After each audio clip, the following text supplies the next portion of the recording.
in many ways. For one, she'd gotten and stayed sober. The irony that we were at a vineyard and Tippy was our sober buddy was not lost on me. She'd insisted she could handle it. I hoped for her sake and Pippa's that she was right. Tippy came back down into the living room.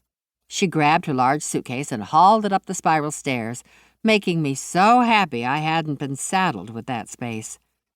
Tippy was in her mid-30s and life-cycled daily for exercise.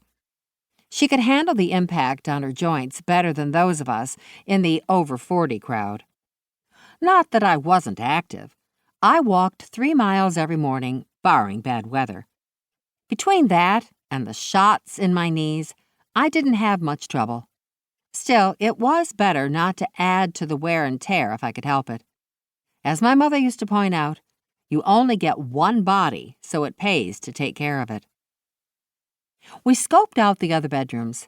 I was pleased by the scent of crisp pine cleaner and bleach.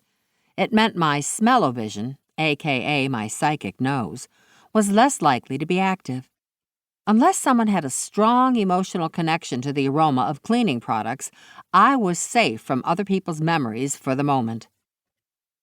Pippa and I took the 2 queen suites, and Gilly, as the bride-to-be, took the main king suite.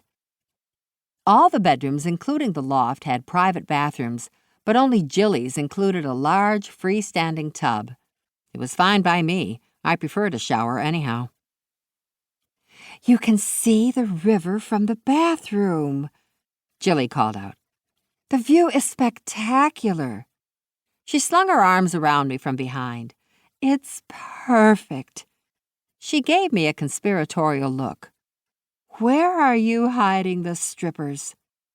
"I told you, no strippers. It's not that kind of a bachelorette." "Fine," she huffed. "But I would have ordered you a few strippers." She laughed all the way to her room. I smiled as I went into my room, unpacked my suitcase, and put my toiletries in my ensuite. It was after 5, and as the maid of honor, I'd planned this getaway to a T. "We have reservations for dinner at La Souterre in an hour. Dress is classy casual."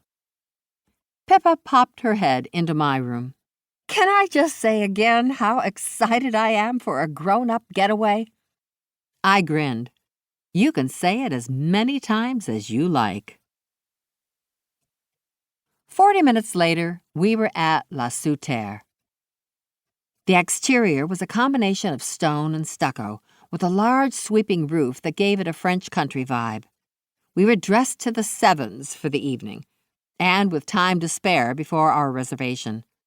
Unfortunately, that meant we had to wait at the bar for our table to open. Fortunately, the place had live music from a band called the Ray Tones, and they weren't half bad for a local 4-piece cover band.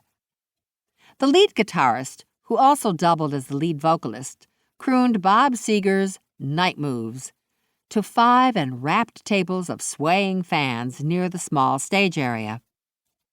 Tippy sat on the bar stool to my right. She leaned over until our shoulders were touching and muttered, "Hot damn, he's cute." She wasn't wrong. He was clean-shaven and looked to be in his mid-30s, but with the chiseled jawline of a high school quarterback. He wore a tight black T-shirt that showed off his muscled arms and chest, and even tighter jeans that showed off his other assets. 2 of the 5 tables were crowded with women wearing black T-shirts with Ray Tones written in fancy lettering on the backs. They were chair dancing as they sang along to his every word. "Looks like he has a fan club. I'm sure they'll let you join." One of the tables had a stack of CDs and T-shirts for sale. They even have merch if you want to follow him on the road. Gilly snorted a laugh, and Tippy gave me a sour look.